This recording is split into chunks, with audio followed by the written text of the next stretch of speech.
Welcome back, ladies and gentlemen, to the interview. Today, have a very special guest. Got Miss Veronica Clayton Higgins, and I'm excited to have her because I always value when I get to sit down and have a good conversation with a black woman. Let me tell you that, and I say that for real because I try to. Maybe it's because I'm a guy. I don't know, but most of my conversations tend to be with men, so I find it a particular gem when I get an opportunity to talk to successful black Right. women. So I'm happy you're here. Okay, well, thank you. I like that intro. Without further ado, I'd like people to introduce themselves. So if you don't mind Mhm. letting people know who you are, where you're from, You already know that. and what you do. All right. Hello, hello, hello, hello. My name is Veronica Clanton Higgins. I am a therapist, a mental health consultant, community advocate, and community activist. I am the founder of TEDx Compton Boulevard.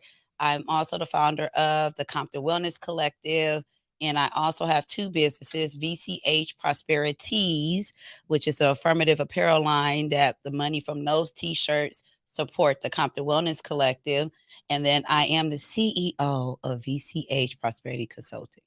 Oh man, you got a whole lot. We gotta run this back to write that down. Now I know where you're from. I know what you represent, but if you want to go ahead and tell people as well. I am from Compton, California, Hub City, stand up. I am a very, very, very proud Compton resident, and Compton is my heart and my home. And I had a conversation with Dre, I told you right before, and we talked about Compton, and he laced me with so much game about Compton, and I always respected the culture that people from Compton have. It's like Oakland. And I'm from Inglewood, and we're just now getting that. I feel like that Inglewood pride that Compton has always had. So Thank I look, Insecure, you got like TEDx Inglewood, you got all these different things that are highlighting what Inglewood is to the South LA. So I'm glad y'all getting y'all shine. yeah, man, it's about time. It's about time, right? But let's just jump right into it. I like to always start with how you were raised, how you grew up. You said that you're from Compton, and did you grow up with both parents in that household? I want a little bit about your background. Oh, look at this psychosocial assessment. Okay. Yeah, look at so they go that therapist. I didn't even know what that was called. I guess I'm doing something right, y'all. So essentially, I grew up. My mom was a teen mom, and Okay. so we always joked that we grew up together because my Mhm. mother had me when she was 15. Wow.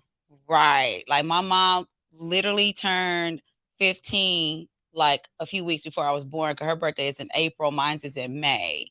And so I grew up with my mom. She was a single mom, a teen mom, and she did the best she could. I think she did a great job considering she had me as a child because I was a handful. But we grew up on the east side of Compton. 3 years later, she introduced my sister April, and then 10 years later, my brother Charles. We call him Junebud. And single parent. I was the oldest, and so my mom didn't know this, but now she understands. I was kind of parentified. So parentified is where you take your child and they technically, instead of just being a sibling, they act in a parenting role, Yeah. feeding, bathing, helping kids with homework. So we Yeah. call that parentifying. And so I've always been the helping my sister and my brother doing these things. I'm responsible for this. If they do this, I'm in trouble. Right. But it's a cultural thing. A lot of times we don't know the detriment it does to a young person. But my dad was not around. He was a little bit older than my mama. Mhm. So my grandma was like, "Nah, Right. we're not doing this." So he left to go back to Mississippi, and he wanted to take my mama with him, but my grandma wouldn't let my mom go with him. Right. Right. And so yeah, so single parent household, oldest of three children. Grew up on the east side of Compton at the height of the crack epidemic. Yeah. Oh, New Jack City ain't got nothing on Alondra and Holly. Come on. Nothing. So yeah, basically that's what it looked like for me. That's doing this. What I've been doing, interviewing people. That's not the first time I've heard it. You know, and I got a good friend on the East Coast. He's from the East Coast, Chef Beans. He talked about his father having him at 15. What that was like. So, Mhm. and I can imagine. Now here we are in Compton. She's 15. Like, It's now a kid raising a kid. Yep. Imagine you have your child, you have as adults. I have a 16-year-old. And I cannot imagine him being somebody's parent. I couldn't imagine. Yeah, all right, here we go. I mean, I had my first kid at 24, and I was like, I'm too young still. So, Right. so jump. Okay, so that's how you were. So, did you spent your entire childhood in Compton? So I'm gonna share. People will get to know me today. So when we were okay, our house was accidentally raided by the police.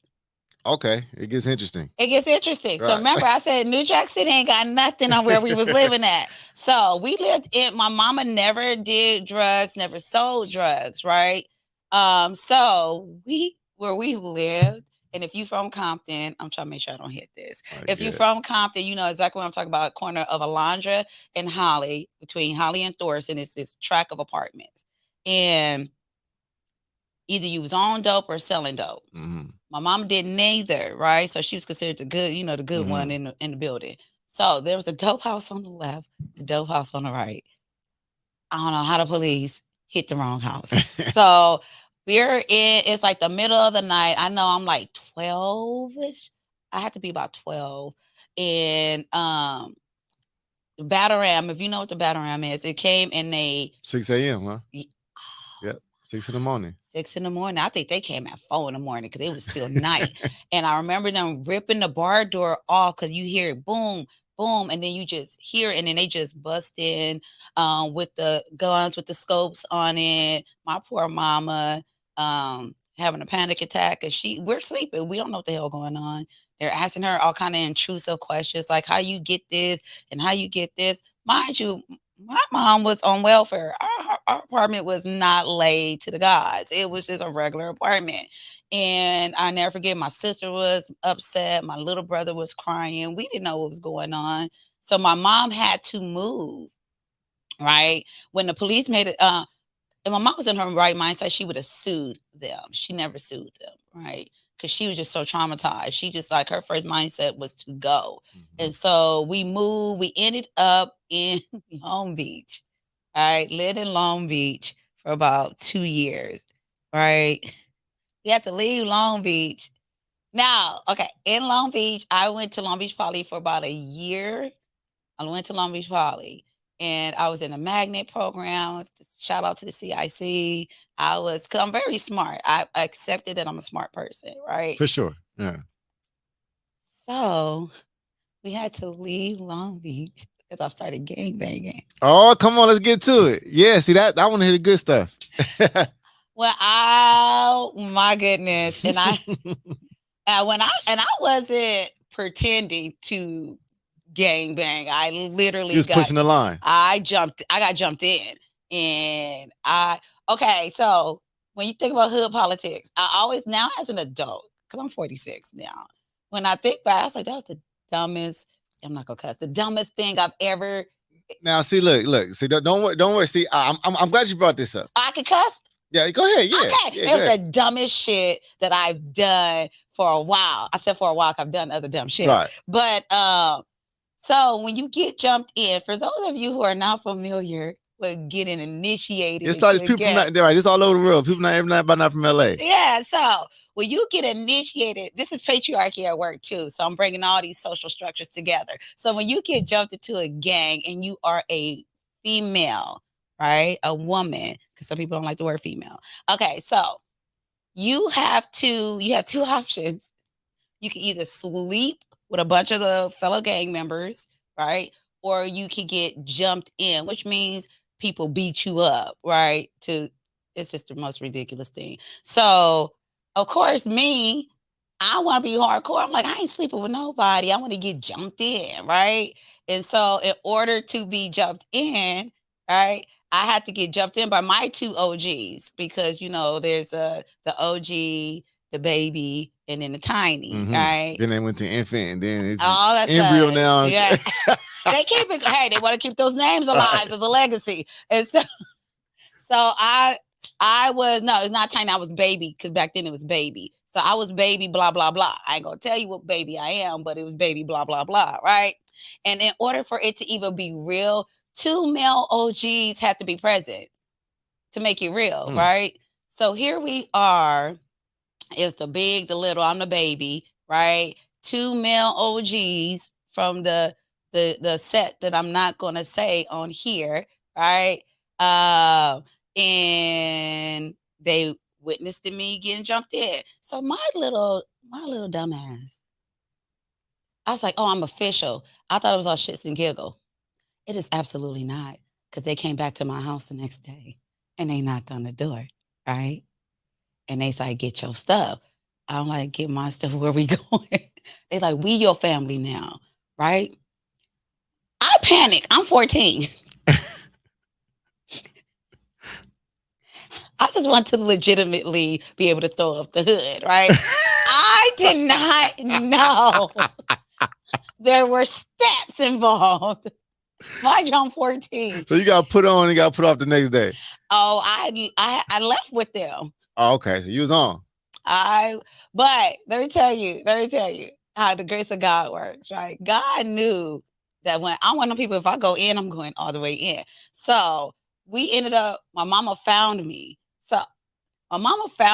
So they came and got me. I left because they said, we your family now. And they started telling me a list of things I had to do that I will not speak of on here because of a bunch of illegal activities. Even a couple where you wear an orange jumpsuit. Okay. So I'm panicking because I didn't want to wear an orange jumpsuit. Because if you ever been to jail, you know people that wear orange jumpsuits. You know what they did, right? Right. So I'm panicking. So I go off with them. They got the spot on a certain street that I won't name because then you're going to know what set I was from. Right. And so you go to the spot, we in there and all these different things. And then my little OG still lived in my apartment building. My mom and her friend went to my little OG's apartment and told her where she at, let us know where she at, or we whooping your ass, right? Because my mom about that life. And so she wouldn't tell them at first. My mama friend had a pistol. So they Oh, okay. This is getting great, honestly. This is awesome. And I was only 14. Yeah. And so, long story short, they found me, right? And I never forget, my mama walked up and said, you need to give me my daughter. And he was like, cuz, well, you know, Long Beach, you already knew it was a crib. He was like, cuz, I ain't give you nobody. I remember this vividly because I was sitting on, it's like a little studio apartment. I remember sitting on the couch and I peeped my head. I was like, oh, shit, what she want? But he was like, cuz, I ain't give you nobody. She part of our family now. She from the set, right? My mama said, shout out to Jackie. My mama said, if you don't give my mom her daughter, I'm going to call the police and tell them you harboring a minor. Right? He looked, he said, hey, cuz, she got to go. Hey, right. I ain't even going, I'm gonna do it. I'm gonna do it the right way. You want me to get the white people involved. Right. Yeah. And you know, Long Beach, the police everywhere. Absolutely. And so we never went back to the apartment. I just remember we went somewhere else for a while. Right. So my mama literally, she was working on her GED at Long Beach City College. She had to drop out the GED program. And she said, she looked at me, she said, I'm not gonna let you throw your life away. Wow. Hey, shout out to moms, man. Shout out to moms. That's an incredible story because and you never went back, right? Never went back. Never went back. I'm so glad. I'm so happy you shared this because one, I'm definitely clipping this up for Instagram because they're gonna go crazy over this. And I've never heard a story of a female putter. You know, I'm from Inglewood, so male, you know, I see it all the time. I hear it all the time. But what a perspective and what a parenting story. Because, like you said, you just wanted to legitimately throw up the set, which is hilarious, right? Because it was cool, right? Not really thinking about what actually comes with it. Absolutely.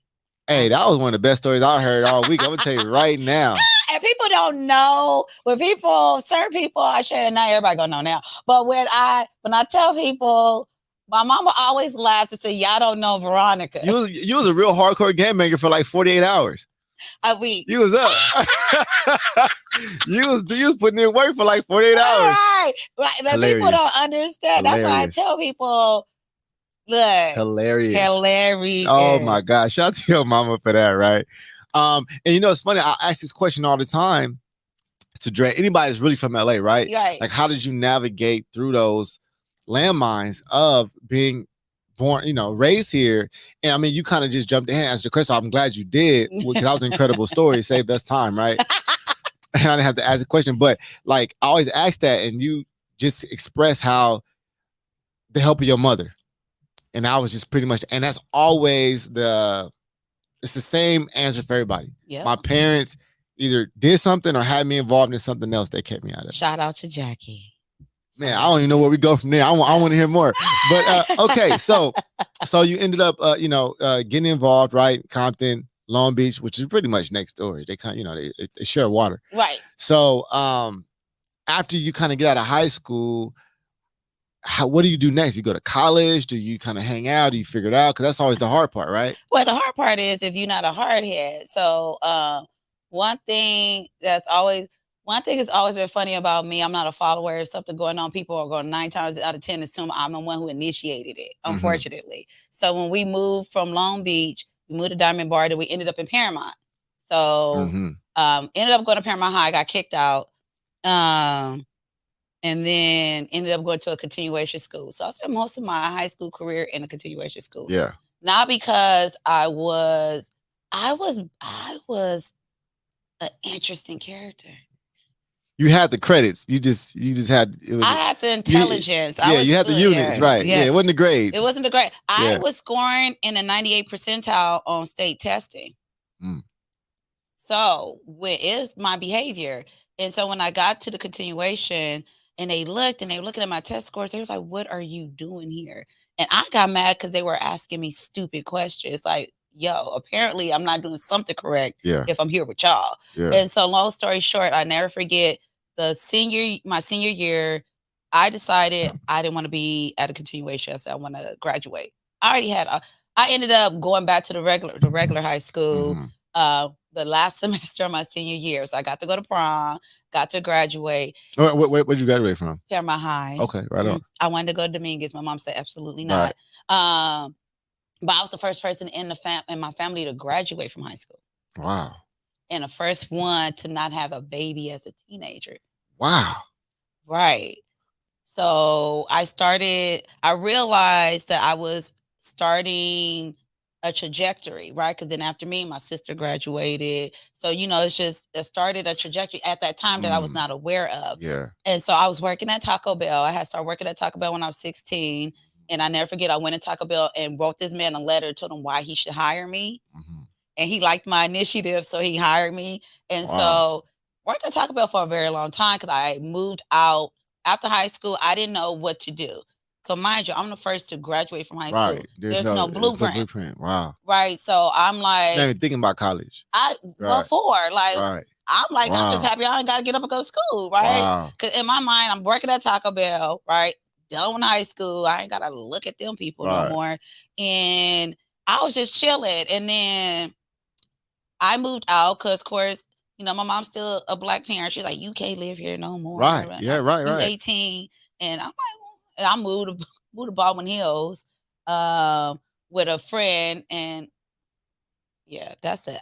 That was an experience, right? Yeah, an experience. Yeah, that's what Crenshaw was popping. So I transferred to Taco Bell, Crenshaw, up on 29th or 39th up the street. Yeah. So Sunday, I work graveyard. I met so many nice gentlemen working that graveyard shift. Shout out to my husband. But I met a lot of nice gentlemen working at graveyard shift. So I got tired of working at Taco Bell because I was in my 20s by this point. I had moved back to Long Beach because Long Beach had more affordable housing at that time. And I was living in a studio apartment and I just wanted more for myself. Right. But I didn't know how to navigate it. And so I wanted to work at a preschool. So I went to the preschool and did like I did at Taco Bell. I'm gonna go. I went and talked to the lady. Said, I would like to work here. What do I need to do? She said, do you have any units? And this is where the conversation of early childhood education units come up. And I was like, no. She said, well, you need to go to school, get these many units, or just enroll, and then you can work here. So that's what I did. So that I started at Long Beach City College. But it was hard because nobody told me about financial aid. No one told me about picking class. I did not know what the hell I was just figuring shit out as I went. And I figured it out, right? So I went back to school when I was like 21, 22. And I never forget, I told my mom I was going to think about going back to college. And she was like, why? So she was like, why you want to Wow. go to college? Why you just want to go to one of them schools for like 18 months and you get a certificate and you'll start working? And then I thought about it, like, but that's not what I want to do. Because in my mind, I'm like, this could open the door for something different. And she just didn't know. That's She all it didn't was. know, Yeah. right? Because there, like I said, there was no blueprint. Right. So I was the first to graduate from college, Wow. first to get a master's degree, Come on. and I'm currently working on my Come PhD. on now. And I did not have my son, who physically transitioned last year. I did not have him till I was like 25, 26. Wow. Mm-hmm. Wow. Man, you about to make me cry over here on this side, man. I ain't gonna lie. Because, my mother has a very similar story. Very, very strong woman. The city kind of almost a black sheep of her family, but also the Right. savior. Mm-hmm. And yeah, it just hit, and I love to see that because I wonder why people are who they are Yeah, today. yeah. Cause we meet people today. We don't know anything about you don't know anything about my history. You Right. see me as now like, oh, this person's phenomenal. But then you get to know their story. You get to hear what they went through. And I always say, every preacher was a drug dealer first. Because how did they learn? How did they understand? You have to kind of go through that stuff Right. and make bad decisions to understand how to. Yeah. Anyways, Yeah. wow, I'm literally my admiration for you is growing back here. I appreciate that. Like as I'm doing this, I'm just really in awe because things are making sense now Mm-hmm. of how you are the way you are. Right. Life Whew. be life it. Life Yeah. be life it. And I always tell when I share when the moment is right and I share certain things, right? Um it because it guides my perspective on how I approach people, how I am as a therapist, how I am when I'm working on things. I grateful now because I'm in a place where I can reflect, and things like that. Because even when we're looking at things that impact us, like I call them like milestones or trauma points or life points, depending on what we're doing. I do life mapping with my clients to see like where were some significant things that happened in your life and how did it show up for you and how is it showing up for you now so we can address it and unpack it, right? And so when you are looking at your life and your life mapping, I always look at deciding to go to college, right? Then my son Xavier, who transitioned last year, meeting his dad because my husband is his father, Mm-hmm. right? But his dad, because I was with his dad for 7 years, but it was a emotionally abusive relationship. Mm-hmm. So 7 years of domestic violence. When I say 7 years, a lot of people like, but you're so strong. But I always tell people, you never know what a person is going through, and domestic violence looks different. It doesn't mean hitting. It could be Right. financial abuse, Yeah. psychological abuse, all these different things. So I did not know at that time until you are in it. You look at like, fuck, what is going on?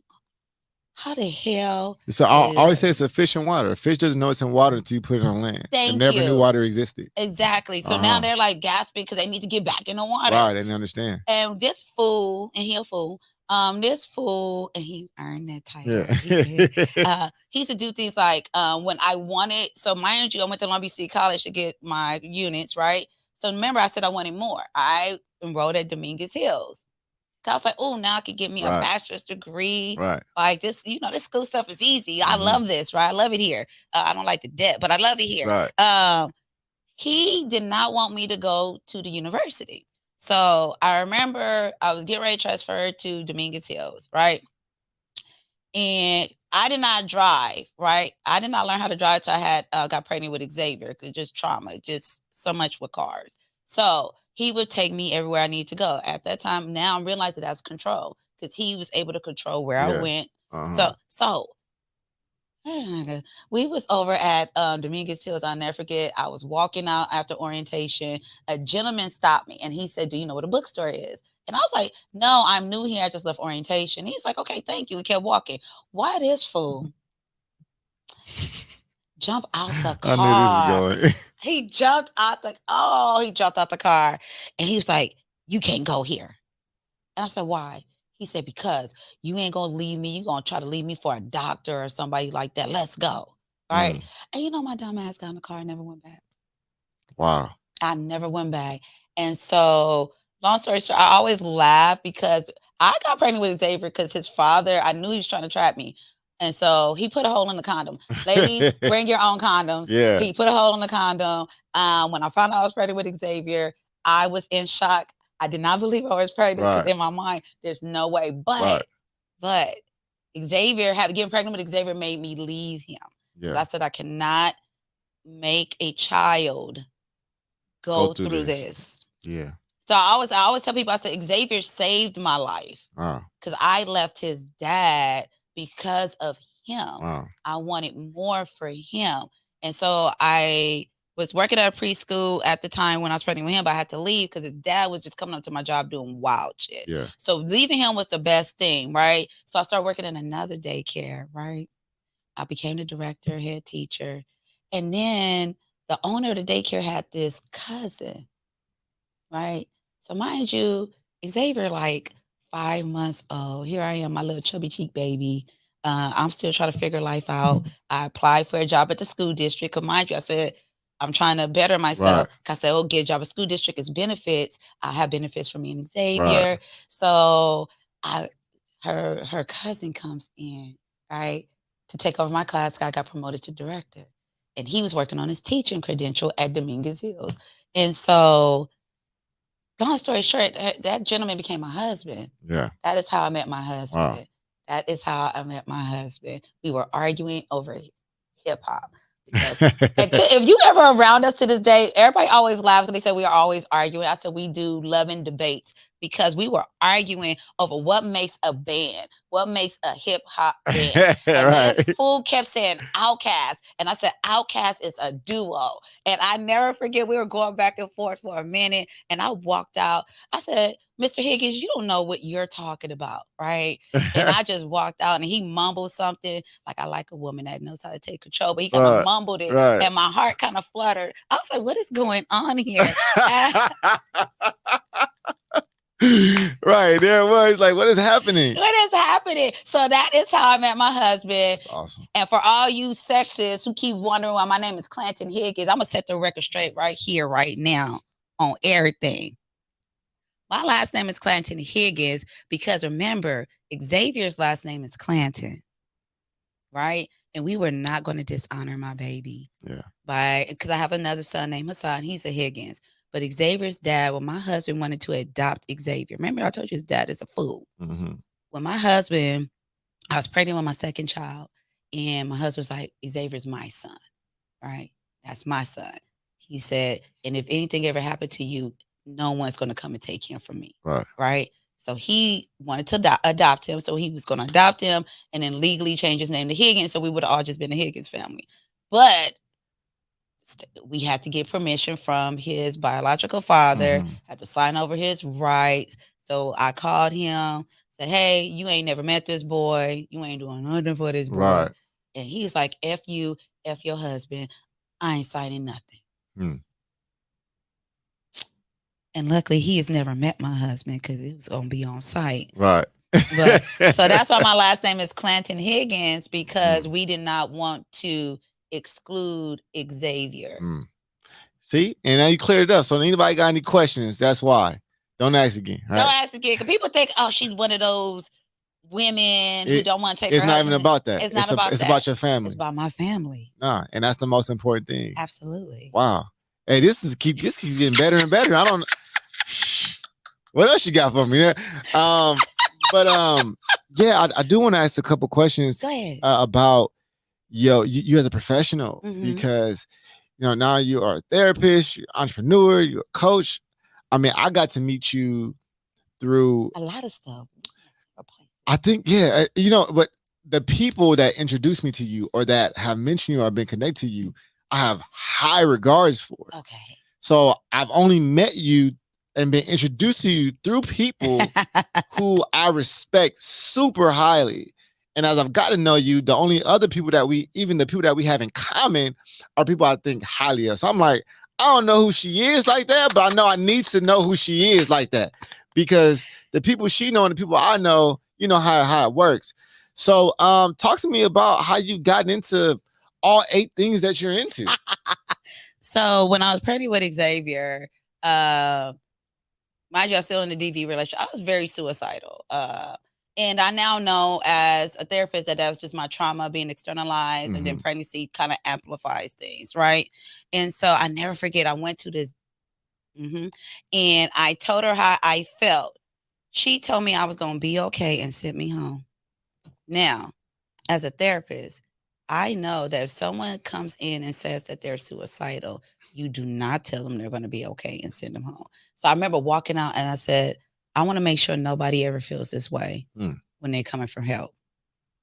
And that is what guided me on this trajectory of making sure people feel seen and feel heard. Because as a Black woman, being from Compton, so many different things, I've always experienced people not taking me seriously, not seeing me, and not listening to me. So that is why I said I never want anyone to experience that, and what is the best way for me to do that. And so as I started, I got my bachelor's degree in sociology with a minor in psych, but I really love the psychological aspect of things and I love people. So that's why I was like, well, let me become a therapist, right? So I do have a master's in social work, which is also it's a multifaceted degree, but I am what we call a clinical social worker, which means I do therapy, right? And so when I thought about the people in my community, Black and brown folk, um, people from low income areas, underserved, people really sweep us, and I say us because I'm still in that group under the rug, right? And they don't understand how to connect with us. They don't understand what it's like to be a parent and you can only feed your kids and you can't feed yourself. So they don't understand, like, if you don't address these concerns, then you can't start the healing process. So that's why I got that master's in social work, because it's like a holistic approach to addressing the needs of the person. So if a person cannot see because their lights are cut off, how you expect them to do homework or to fill out an application, right? If there's no food, we have to address the food disparity first, right? Then now she can focus on finding work, right? Now she could come to your parenting class because the issue that is most imminent for them is present. Or when I'm working with clients who are depressed or suicidal or things of that nature, and they're explaining their feelings or their experiences, I can hear, right? I can hear it differently because of what I've experienced and what I've observed. So it puts me in a different position to give them realistic therapy is about coping and managing, right? And through that, you learn to heal or you get better, because healing is a journey, not a destination, right? And so through that, you can work on the healing. But I always tell clients, I am a professional in mental health. I am not the professional of you. We're going to walk this path together. And I tell them it's like a relay race, because we might get to a point where I've done all I can do for you. And so now you have to run this last leg by yourself. But you got the tools and you can see where you're going, right? Because of what we've worked on. And I love being a therapist and seeing people implement the skills and things of that nature, because it just it's what I did not get. You know, and I feel like I've seen a what I want to say a growth in Black women being therapists. You know, in general, is why do you think that is? So, okay, so you ever heard that saying, if you want something done, get a Black woman to do it? I have. I think a lot of Black women become therapists because I think they're at the forefront of a lot of things that happen. When I say forefront, I'm talking about in their families or maybe in their communities when we're looking at single parent households and things of that nature, right? And so and this is just a generalization, not saying there are no Black male therapists, right? But when you, as a Black woman, when you're navigating spaces, you are trying to fix things, right? If you only have $5 in your mind, you're like, I have to make this work for a family. So when it comes to emotional wellness, right? I feel like a lot of the Black women, maybe they came from a single parent household, maybe they came from a dual parent household, but it was not productive. Maybe they have a family member who may have been experiencing some type of psychosis or mental health concern. And they're like, well, what can I do? You know how I had that experience? And I was like, I don't want nobody else to have this experience. I feel like that is why we have such a large demand for Black female therapists, right? But like I always say, Black women are not a monolith. We're not all the same, and all our experiences are not the same, right? And just because I'm a Black female therapist doesn't mean that I'm the Black female therapist for you. Mhm. And so, yeah, I think the problem solving aspect of the Black woman's brain is what is in propelling. Right, because I mean, even in the education space, I'm starting to see a push there. So, um, I don't know. Do you usually deal with children or do you usually deal with adults when So you do therapy? when you do therapy, so generally how it works, I am an associate clinical social worker, which means I am collecting my 3,000 hours to be licensed Uh independently. huh. So that means that I am assigned to a site. I am I am at a PWI. If you don't know what a PWI, it means predominantly white institution. Mm-hmm. And so I was recruited by a predominantly white institution to come work for them because their Black students were in need and their BSU demanded a Black therapist. Wow. And they came to me and asked me if I could at least commit to a year, right? Um, and it's in a place that I would never, ever, ever thought I would journey to because off the five. I mean, Um, what? Can you share? I want to know where it's at. it's Chapman University. Hey, I need to highlight them because I tried to get a PhD over there and they denied my application. Anyway, we'll talk about Yeah, cause that. Yeah, we ain't gonna talk yeah, about about that. that right like that, right? Because I'm still there. Right. But yeah, Chapman University. So I went over there to BSU because the percentage of students that are Black there is like 2%. I Oh think we yeah, it's just very got it to very low. 3. It's Yeah, very low, yeah. but it's in Orange. It's Oh, it's in Orange County, Orange, right? and it's literally in the city of Orange in Orange Right. County, right? There's a high KKK presence. Hmm. They literally put flyers on campus. Wow. Okay. So Wow. imagine what the Black students were experiencing. That's crazy. And so a lot of these Black students are not from LA. So a lot of them are from the East Coast. So they're not aware of what they're coming Wow. into. Right. So imagine being separated from your family. You're already experiencing separation anxiety. Now you got to deal with racial microaggressions at a Yeah. level that you've never dealt with before. Yeah. And how does that make you feel? How does this impact your academic performance? How does this make you feel? When I look at a lot of the students that I work with all the students, but a lot of students who now students are starting to request me. I'm staying at Chapman. I'm loving the work that I'm doing there with the students. And so I get a lot of students who are requesting me now because a friend and told them Mm-hmm. or things of that nature because my colleagues, a lot of them are Caucasian women.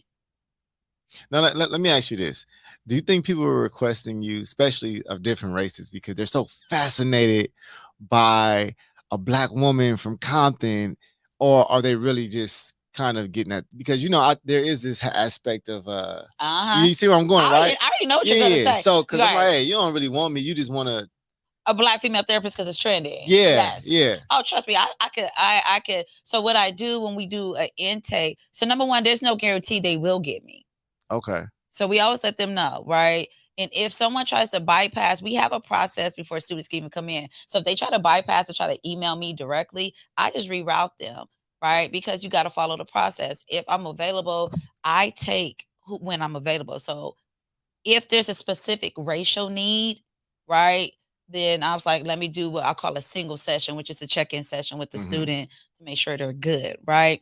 But my supervisor, he's really, really good at making sure they don't fetishize me or make Right, me their right, token. So I have a excellent supervisor, which is the only reason I went there anyway, because my supervisor is a very great colleague of mine. We've worked together before, and so I trust him, right? Shout out Dr. Cammy. But no, I make sure that the reason that so I had one student, and this is not breaking HIPAA laws because there's no identifying information. But I had a student who specifically requested. So I thought, oh, maybe it's a racial issue because it was a black student. That student, it was nothing wrong. She said, I just was always wanted to have a black therapist. I said, you know what? I said, I'm honored that is how you felt.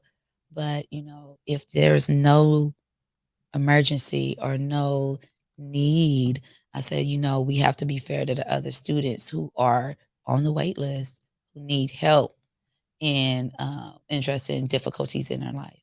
She's like, oh, okay, I get it. I'm sorry. I said, don't apologize. We learn, right? Right. And I respect it. Right. So I mean, so how to deal with that? Because now there's a different element that you have to go through. And one is obviously being a woman, like I said, being a black woman, and then it's not just being a black woman because you're not from, like you from Compton, which is very, very it's magnified now all over the world. It's probably one of the most famous cities in Los Angeles. If you ask me, probably yeah, I would say it is, right? Um is that an interesting experience to think about sometime, or do people ask you in these sessions about like they want to know about you and your story because of what is Compton really like? Does that happen? That don't happen in session. No. Okay. Not in the clinical setting because it's about the client and not about me. So, but as a coach, so I'm a coach. I'm a life coach, and I'm also a mental health consultant. So, in coaching and consulting, it may come up. So, like recently, a lot of people don't notice. I do a lot of mental health programming for companies, right? And the company that I just finished working with is Best Buy.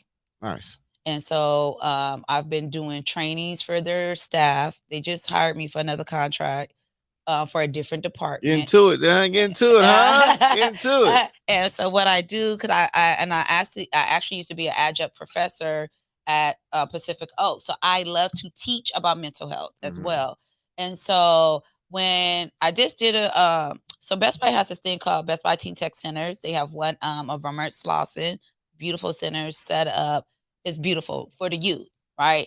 And so when I do trainings for Best Buy and their Teen Tech Center staff, I use Compton and my experiences as a way to help them, because a lot of these Teen Tech Centers are in underserved areas. Right. So it's relatable. And I use that, especially when I'm talking about trauma-informed care or being culturally appropriate and things of that nature. I do use being from Compton as a way to connect and build rapport. Yeah. I mean, you got to use what you have. Man, that's pretty interesting. So you ever sit there and really think about like, how did I, coming from where I come from, get to where I'm at now, to where I'm working with these, big name corporations, huge universities, on my way to get a doctorate.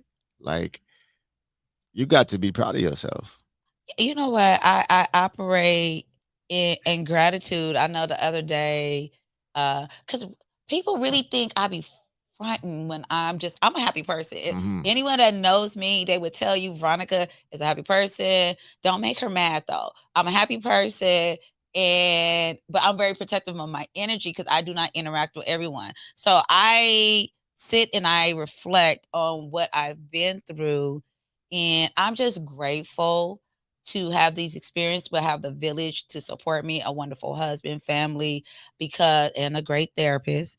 Because I would not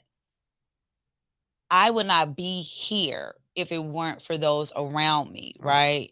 I always feel like my success is because there's someone who believed in me, someone who supported me, and someone who loved me, right?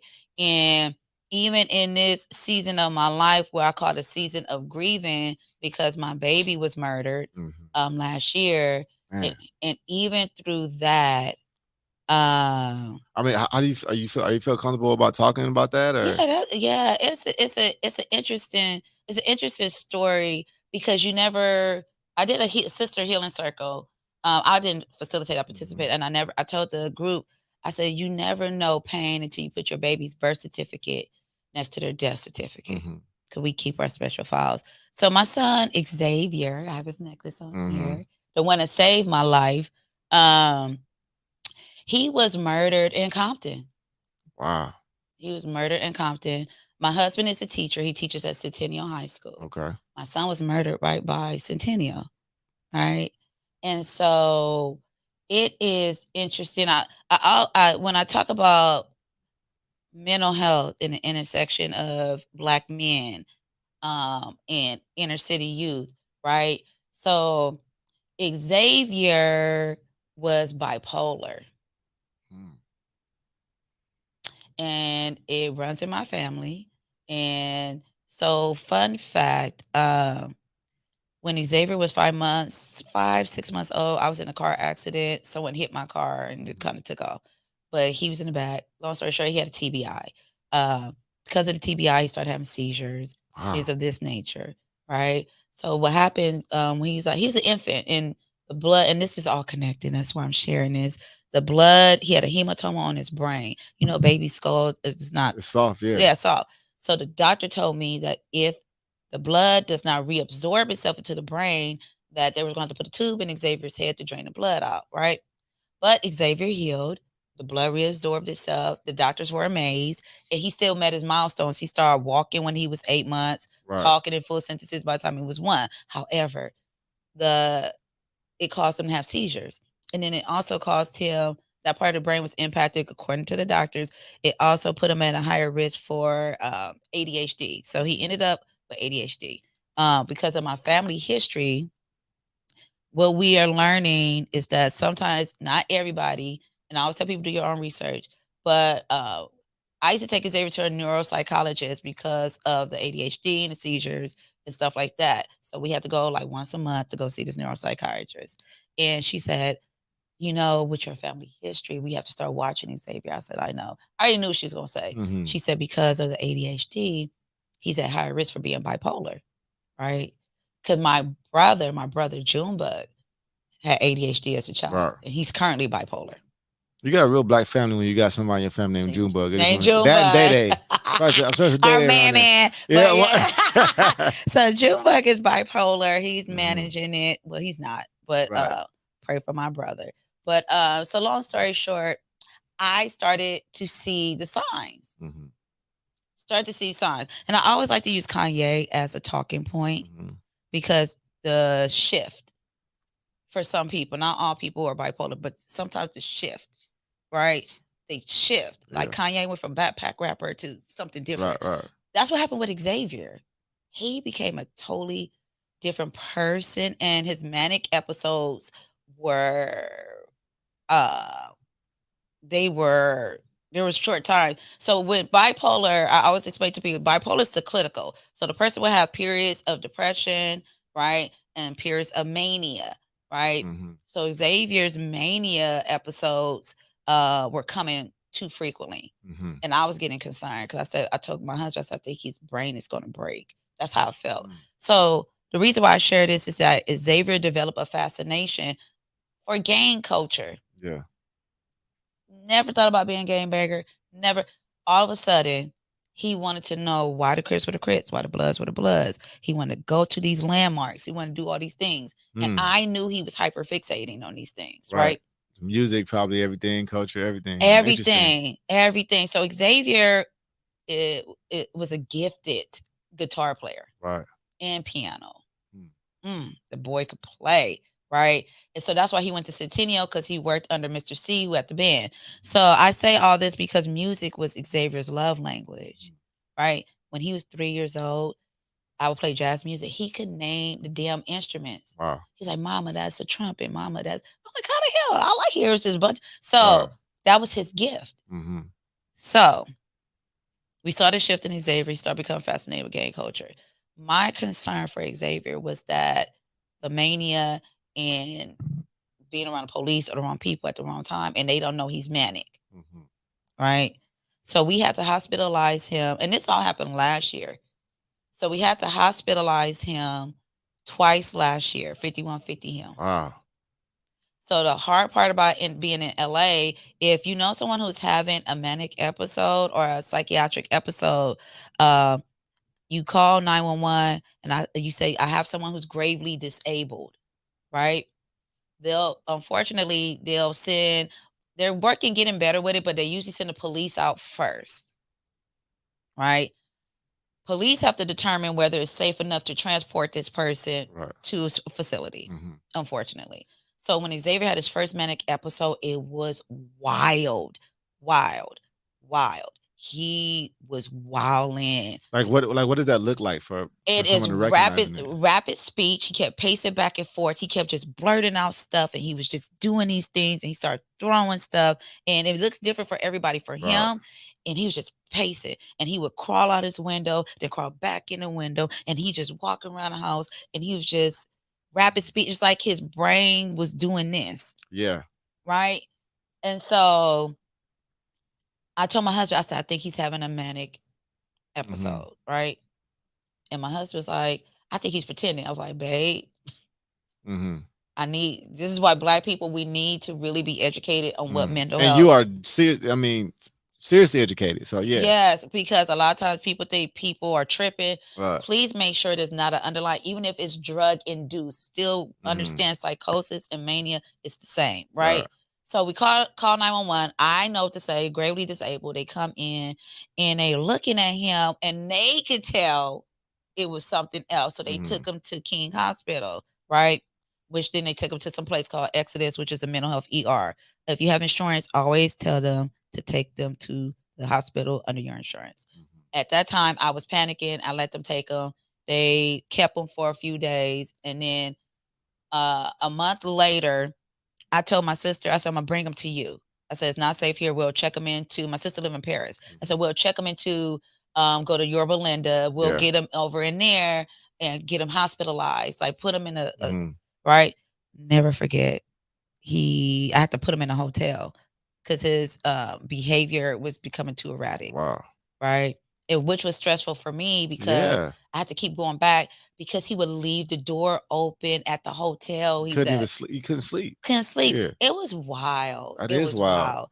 And we put him in a hotel. I picked him up and he was pacing. So I was like, fuck, he about to start tripping. Yeah.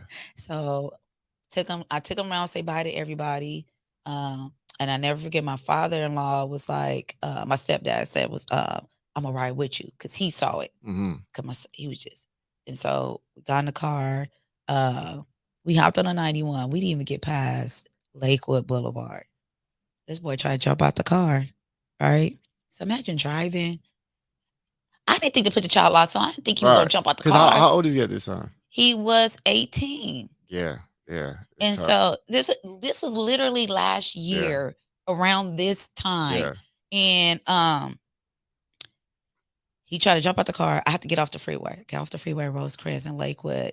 And this is building up to how he passed, what happened when he passed away, right? So we get off on Lakewood and Rosecrans. I hit the corner because I was about to pull over because he kept trying to jump out the car. He's like, let me out, let me out, let me out, let me out. No, y'all trying to trap me. And he jumped out the car into traffic. Wow. And I had to pull over some Wendy's on Rosecrans and Lakewood. So my father-in-law, because he jumps out the car, did not get hit. Right? Thank you, God. But then he tries to take off into Rosecrans. Luckily, my father-in-law was with me because he was able to grab him. Right? Hospitalized him there. They drug tested him. There was no drugs in his system. Wow. And I'm sharing this with people because some people might think, oh, maybe he was high on something. Yeah. When the police came this time, I said, take him to Kaiser. Yeah. Right? Because that's our insurance. Kaiser drug tested him. There was nothing in his system. They put him on his medication regimen. And after like 3 or 4 days, I went down because there's a Kaiser psychiatric hospital by Dodger Stadium. Went down, picked him up, scooped him up, brought him back home. So at this point, we don't know what to do as a family. Right. Which is here we are. Here we are. Because mind you, I still have a younger son who has to watch this. Because in this episode, before when I decided to take my son, he had cut his hand and rubbed blood all on the wall. So long story short, I was like, I told my husband, I said, I don't think he's going to last. longer than this, right? Xavier loved music. Me and Xavier, I would calm him with music. We would drive around, listen to Kendrick, Nipsey. Right. He was an old head too. He loved Al Green, Donny Hathaway. Mm-hmm. He loved them all, right? And his favorite song, believe it or not, was Change is Gonna Come, right? He loved that song. Mm-hmm. And a song for you, you know, and Sing About Me by Kendrick. So long story short, um, his birthday is September 2nd. He turned 19. I was going to take him to the Kendrick Lamar concert, right? So we talked about it. The Kendrick Lamar concert was on that Wednesday, right? Which it was the 13th. Um, on that Sunday, started to see the mania, right? And then this time he was trying to keep his friend who was homeless. He's like, I gotta stay with my friend. I gotta stay with my friend. I gotta keep my friend safe. And I was like, Xavier, you and your friend cannot keep sleeping in that car. And A, B, C, D, and E, right? So Xavier is like his mama. He ride for his people. He said, no, I gotta make sure my friend is good. So I gave Xavier money. I said, go get a hotel room, right? Don't sleep in the car. And then in my mind, I said, I can't take him to the Kendrick concert. Mm-hmm. They gonna kick us all out. And so Mania, Xavier would cuss me out when he's having manic episodes. I Yeah. was dumb bitch, stupid bitch, you weird, fuck you, all this shit, right? I never took it to heart Right. because I knew that was my baby. Right. So right before he passed away, he cussed me out real bad, right? And he was texting me, right? And I never blocked him. I never blocked him. No, it's your son. That's my baby. Yeah. And I kid you not, right? On the 13th, right? On the 14th, where we supposed to be at the concert is about 8:30, 8:30-ish. He sent me a message, right? And he said, Mom, I'm sorry. And I was like, thank you, Xavier. I love you. I said, thank you for apologizing. Right? And he said, I love you too, Mom. That was the last message he sent me. He died 15 minutes later. Wow. Wow. 15 minutes later. Was it like some type of like in a car with his friend listening to music? Somebody drove by and shot in the car. Wow. Just. And the police said, based on, I've been working with the detective. He's been really good. Name of detective, Sergeant Bell. He's a sergeant. He said they pull ring cameras. He's been like, I still talk to him to this day because they're trying to figure out who did it. Right. He said it just seemed like it was just a random shooting. And when I never forget on the 12th, and people who are my friends on Facebook, you remember this, I knew something was getting ready to happen to Xavier. I knew it. I felt it. If you're a parent, you know your kid, you know it. And I remember on the 12th, I told everybody, I said, please pray for Xavier. And I said, if you have his phone number, text or call him. Because I felt like he needed to be surrounded in love. Yeah. Whatever the reason was, right? And when the police knocked on my door at 4:20 in the morning, you knew. You knew. Was it him and his friend? His friend did not die. Xavier died. Wow. Xavier, remember his friend was homeless, so Xavier was with his friend, but his friend and his girlfriend were sitting in the front. Okay. Xavier was sitting in the back. Wow. And when I tell you the bullet hit him in the right leg and the left arm, he just bled out. Wow. And they took him to King Hospital. And was interesting. I did a suicide training for staff at King Hospital a few months after Xavier passed away, right? And it was just interesting because I'm driving up Wilmington crying. Because I'm like, I got to go to this hospital, but my baby died, right? And teach these people about suicide. Yeah. So I'm driving up the street just crying. And my heart, and I was like, okay, I'm gonna thug it out. So I get in the parking lot, I'll clean my face, right? I was like, let's do this. So when I'm in the car, mind you, Xavier's love language is music. So I'm in the car. Tevin Campbell was playing. And I never forget, Xavier had a crush on some little girl, and he was playing Tevin Campbell, Can We Talk? This boy was an old soul. And so Tevin Campbell came on while I was in the car, right?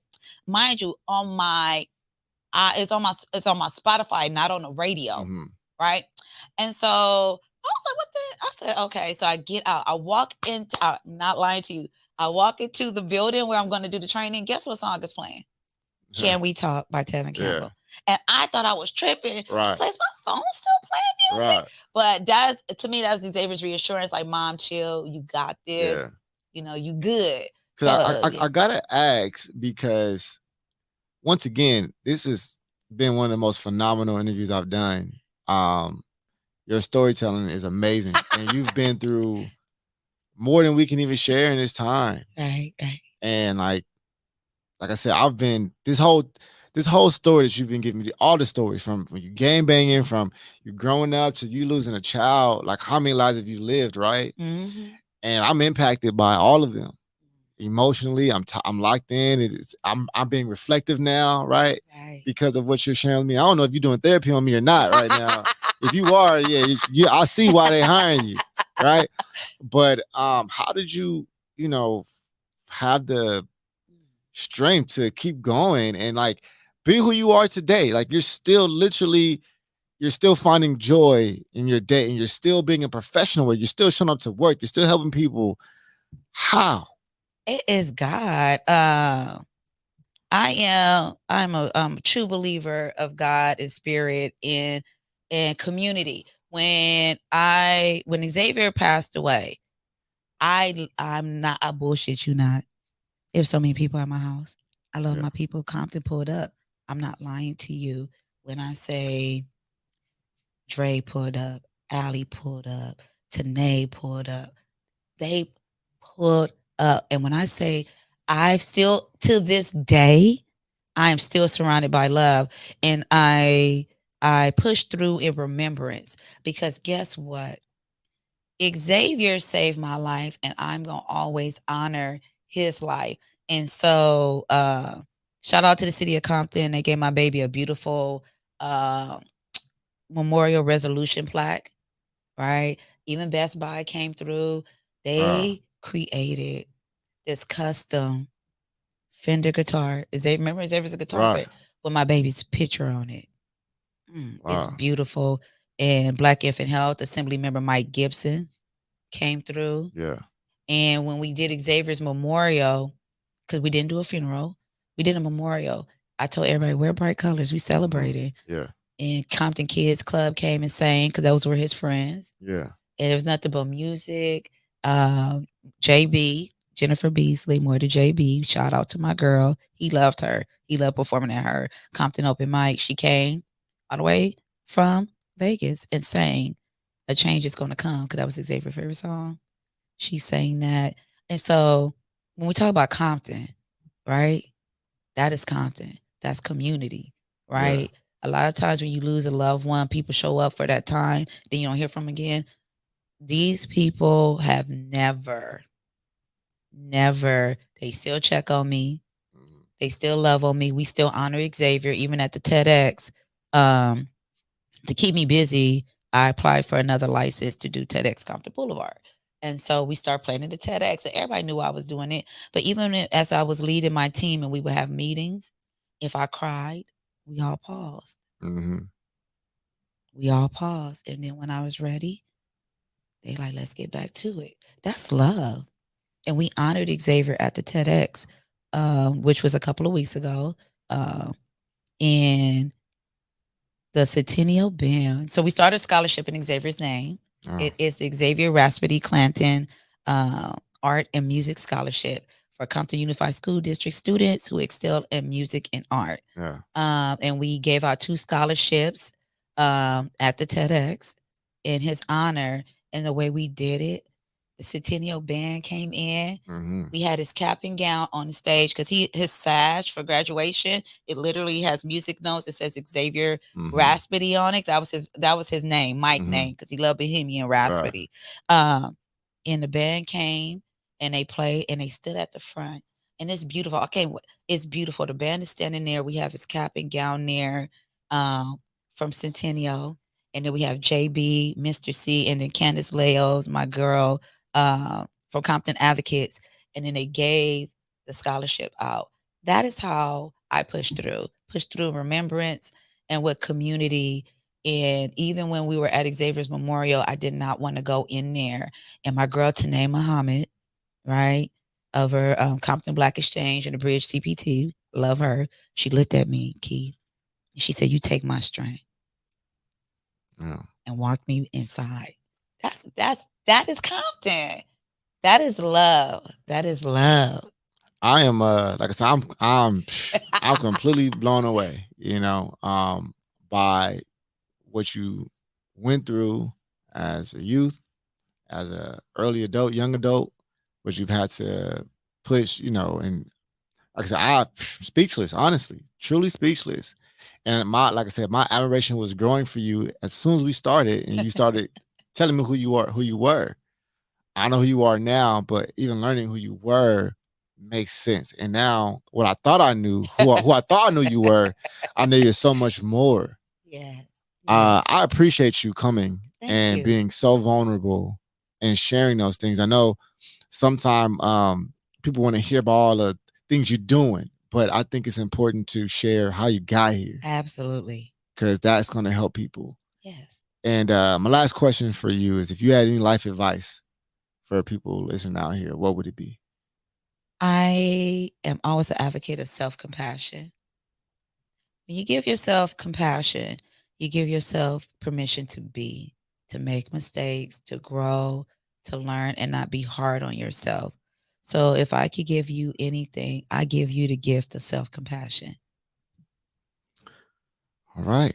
Well, ladies and gentlemen, you may have thought that you knew Veronica, but you probably just need to be reintroduced. And I was happy to do it. Like I said, it's been a pleasure having you, ladies and gentlemen. Veronica Clayton Clanton. So let me get it right. Veronica Clanton Higgins. Thank you.